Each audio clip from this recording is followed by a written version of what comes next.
En esta presentación vamos a analizar las correcciones del efecto Doppler y el efecto relativístico a las frecuencias con las que nos comunicamos con un satélite en órbita. Siempre que hablamos de relatividad especial, tenemos entonces que considerar dos marcos de referencia. El primer marco de referencia a la mano izquierda es, digamos, el marco de referencia del astronauta, es decir, el astronauta en una estación espacial, por decir.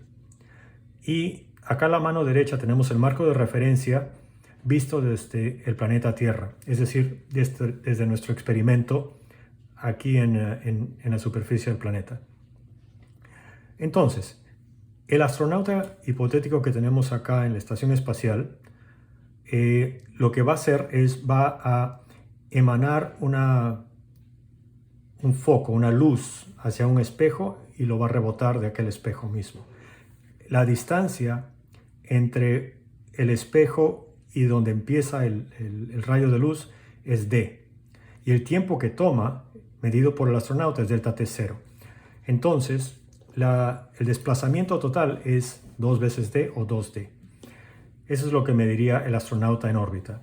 Pero visto desde nuestro campo de referencia o marco de referencia acá en la Tierra, no tenemos una moción vertical de rebote, sino lo que tenemos son unos efectos diagonales. ¿Por qué? Porque esencialmente la estación espacial se está desplazando lateralmente a una velocidad v.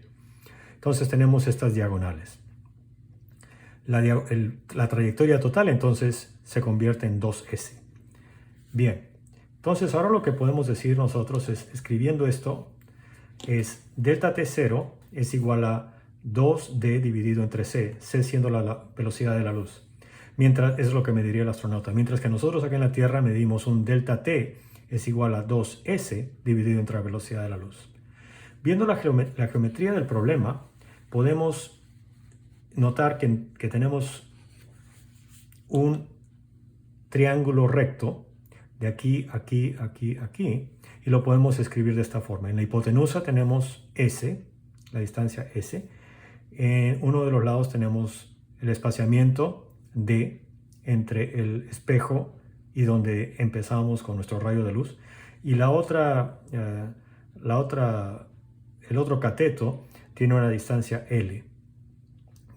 Usando L acá quiere decir que el desplazamiento lateral completo es 2L, pero eso no lo vamos a utilizar en esta derivación. Lo que sí concentramos es en L. Ahí está la velocidad dividido entre 2 multiplicado por delta t. ¿Por qué delta t sobre 2? Porque solo estamos considerando la mitad de la trayectoria. Lo que podemos hacer entonces ahora es usar el teorema de Pitágoras y podemos llegar a lo siguiente.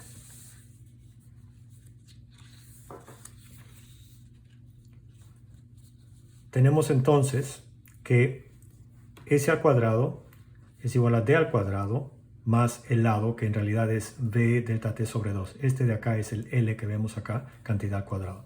Tomando raíz cuadradas de ambos lados, tenemos S igual a la raíz cuadrada de esta cantidad. Si notamos ahora que S puede ser sustituida en esta expresión por delta t, esencialmente lo que estaríamos haciendo es multiplicando 2 sobre C por esta cantidad que tenemos llamada como S. Y entonces lo que nos da esto es esta cantidad de acá. Tenemos delta t, 2 sobre c, que es lo que tenemos acá arriba, multiplicado por esta expresión bajo la raíz cuadrada, que es s. Si sacamos o elevamos ambos lados de la expresión al cuadrado, entonces tenemos delta t al cuadrado igual a 4 sobre c al cuadrado multiplicado por esta expresión sin la raíz cuadrada. Ahora bien, notamos algo interesante.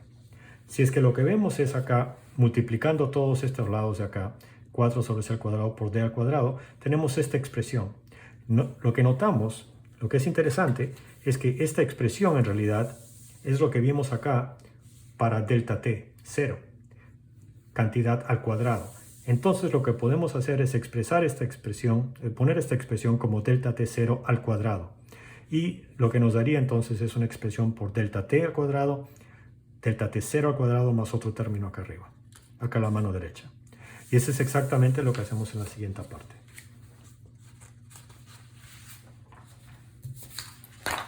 Si ponemos acá la expresión que acabamos de ver de esta forma, delta t cantidad al cuadrado es igual a delta t 0 cantidad al cuadrado más este término de acá. Podemos simplificar un poco poniendo las delta t's a la mano izquierda y dejando delta t 0 a la mano derecha. Notamos acá b sobre c al cuadrado que proviene de acá con un signo negativo, pues cruza el signo de igual.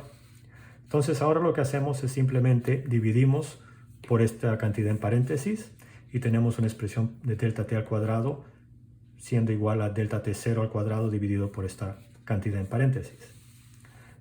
Lo que nos dice finalmente, sacando raíz cuadradas de ambos lados, que delta t es igual a delta t 0 dividido entre la raíz cuadrada de 1 menos b sobre c cantidad al cuadrado.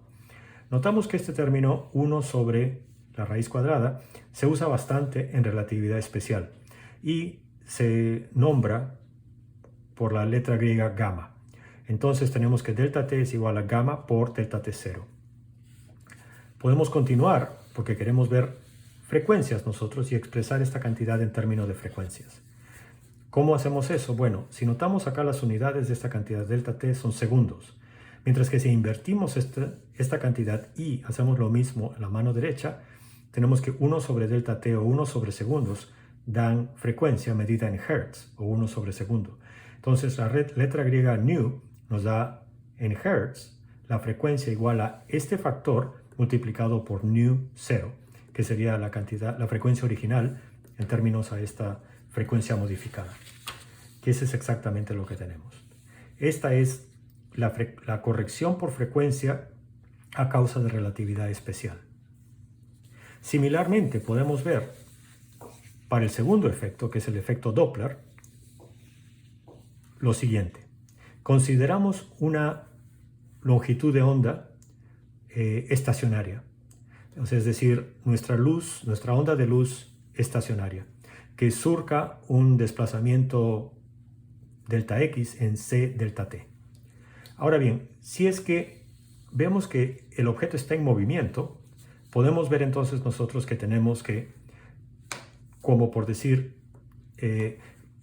la fuente de luz, que sería nuestra estación espacial o una antena que está emanando ondas electromagnéticas, se nos aproxima, entonces la onda va a ser comprimida en nuestra dirección. Entonces vemos acá que c delta t1 es menor que c delta t. Y esta diferencia de acá, llamamos a d, es en realidad igual a v por delta t. Delta t siendo el intervalo de tiempo original. Entonces vemos que la analogía clásica es que cuando escuchamos a un ferrocarril que se está aproximando hacia nosotros. Entonces escuchamos el pito del ferrocarril que se torna más agudo, una frecuencia más alta, cuando se aproxima hacia nosotros, porque esta frecuencia de acá está más aguda, es decir, ha incrementado la frecuencia, disminuido la longitud de onda. Bien, entonces eso, escrito de una forma un poquito más analítica, vemos que es c delta t, nuestra cantidad original, siendo igual a estas dos cantidades sumadas. Si es que ahora aislamos nuestros delta t's a la mano derecha y los delta t1 a la mano izquierda, tenemos que c delta t1 es igual a la diferencia entre c y b multiplicado por delta t. Dividiendo sobre c nos da c menos b dividido entre c por delta t. O, dicho de otra forma, 1 menos b sobre c por delta t. Entonces, otra vez como dijimos previamente, podemos realizar la inversión y llegamos a frecuencias. Porque podemos hacer 1 sobre delta t1 y 1 sobre esta cantidad, lo cual nos da nu1, usando 1 nada más porque teníamos ese prefijo en diferentes partes de esta parte de la derivación, es igual a 1 sobre esta cantidad en paréntesis multiplicado por nu. Ahora, este es el efecto, es la corrección a la frecuencia causada por el efecto Doppler. Previamente teníamos la corrección a la frecuencia causada por la relatividad especial. Y tenemos nu acá que podemos traerla e insertarla en esta cantidad. Y podemos sacar una frecuencia nu m, nu medida, que combina el efecto relativístico y el efecto Doppler. Eso es lo que hacemos en la siguiente parte.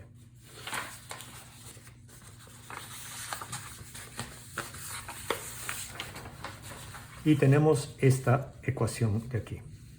Esta es la ecuación del efecto Doppler relativístico. Si notamos acá, el numerador es donde viene el componente relativístico y en el denominador viene el componente del efecto Doppler. Y tenemos esta frecuencia nu1 o nu medida que le decíamos en términos de nuestra frecuencia original y dependiente obviamente en la velocidad de moción del objeto. Ahora bien, en nuestro caso tenemos moción de satélites, porque eso es lo que queremos hacer. Queremos analizar las correcciones a frecuencias de satélites sobrevolando. Entonces tenemos dos casos. El caso 1 es cuando el satélite se aproxima a nuestra estación de radio. Aquí donde tengo el lapicero negro está indicando dónde está nuestra estación de radio. Y este punto de acá es donde viene el satélite. Cuando recién adquirimos la señal, es decir, cuando apenas el satélite surca el horizonte, el ángulo Z está bastante cercano a cero. Si decimos que el ángulo Z es más o menos igual a 0, eso implica que el coseno de Z es más o menos igual a 1. Eso nos va a ser útil. El caso 2 es cuando el satélite se aleja de nuestra estación de radio, es decir, cuando deja nuestra estación de radio hacia atrás. En este caso lo que tenemos es el ángulo ya se convierte en 2pi pi o 180 grados. Entonces θ es más o menos igual a 180 grados, implica que el coseno de θ es igual a menos 1. Ese es cuando se aleja el satélite. Otra vez nuestra estación de radio está en este punto y el satélite está volando hacia el horizonte en aquel lado. Bien, para estos dos casos entonces podemos sacar nuestra ecuación. En la primera tenemos en el que el coseno de z va a 1 y lo que hemos hecho acá es puesto, en lugar de b, hemos puesto v coseno de z para considerar el componente que está yendo hacia nuestra estación de radio. V coseno de z1, pero no importa porque el coseno de z1 de z siendo 1 va a 1, lo cual nos da una ecuación igual a la que teníamos al principio. Y nos da una frecuencia a medirse en términos de una frecuencia original. El caso número 2 tal vez es más interesante, porque lo que tenemos acá es la misma ecuación, pero para el caso, aplicada para el caso 2. Nos da que, ya que el coseno de z es menos 1, lo ponemos acá sustituimos en esta parte de la expresión, y no es de mayor importancia porque esta cantidad en paréntesis viene al cuadrado. Entonces eso no importa tanto en el numerador. En el denominador sí importa, porque tenemos v multiplicado por menos 1. Este menos 1 multiplica por el negativo que tenemos acá enfrente y lo torna en una adición. Entonces tenemos una suma en el denominador. Para el caso 2, en el que recordamos es cuando el satélite se está alejando de nuestra estación. Bien, entonces lo que ahora vamos a hacer es vamos a aplicar números a este estudio. Lo que vemos acá es, en el caso específico, digamos, de la Estación Espacial Internacional. Es decir, la velocidad del ISS es 7.6 kilómetros por segundo. Eso lo sabemos. Lo cual, en términos de metros por segundo, es 7.6 por 10 a la 3 metros por segundo. Sabemos también que la velocidad c, la velocidad de la luz, expresada en metros por segundo, es 3 por 10 a la 8.